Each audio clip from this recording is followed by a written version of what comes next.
Vietnam veterans were nearly 10% of their generation. 3,403,100, including over 500,000 offshore, personnel served in the Southeast Asia theater. Vietnam, Laos, Cambodia. Flight crews that were based in Thailand, and sailors in the adjacent South China Sea. 2,594,000 personnel served within the borders of South Vietnam, January 1, 1965 through March 28, 1973. Another 50,000 men served in Vietnam from 1960 to 1964. Of the 2.6 million, between 1 and 1.6 million, that's 40 to 60%, either fought in combat, provided close support, or at least fairly regularly exposed to enemy attack. Ladies, 7,484 women were there to serve. 6,250, or some 83%, were nurses. Peak troop strength in Vietnam, April 30th, 1968, over 500,000. Exactly 543,482. Staggering numbers when you think about them, as we sit here with those who lived it, those who lived it with them, and those who remember. 58,000 plus names on that wall. 80% of them, 80%, 22 years old or younger.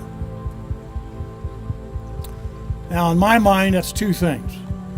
War is a young man's game, and young people pay the price.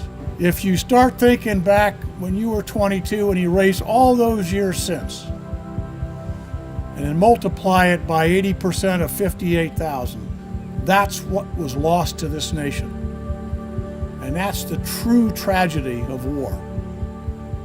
And that's what that wall means to me when I see it. It's young people never getting married, no children, no grandchildren, not buying their first car, first house. It just goes on and on and on.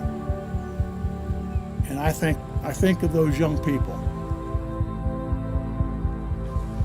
Many students ask, even today, why were we in Vietnam?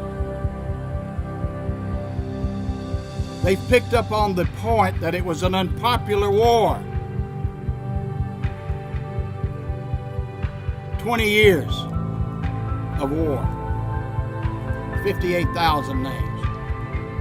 We were there because our country was a signatory nation to SEATO, Southeast Asia Treaty Organization, passed by the U.S. Senate.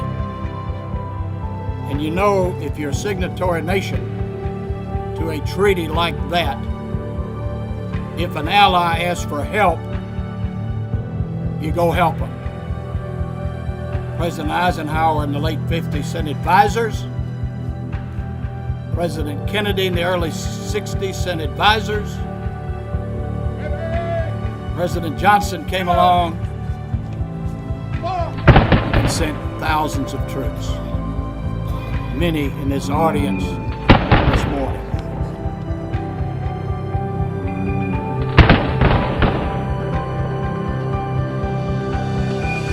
We are grateful of those sacrifices from the Allied forces, especially our American friends, without which our people wouldn't have enjoyed those years in peace, and our forces would have suffered heavier casualties during that time. Today, we gather here to honor our American friends, especially those who had fallen for such a just cause. The moving walls were such effort to restore honor for them. An effort to give credit to our fallen friends and those friends who still survive. We came here to say thanks to them. Their great contributions to the war effort are priceless to us. Jesus says in the Gospel of St. John, there is no greater love than to lay down one's life for one's friends.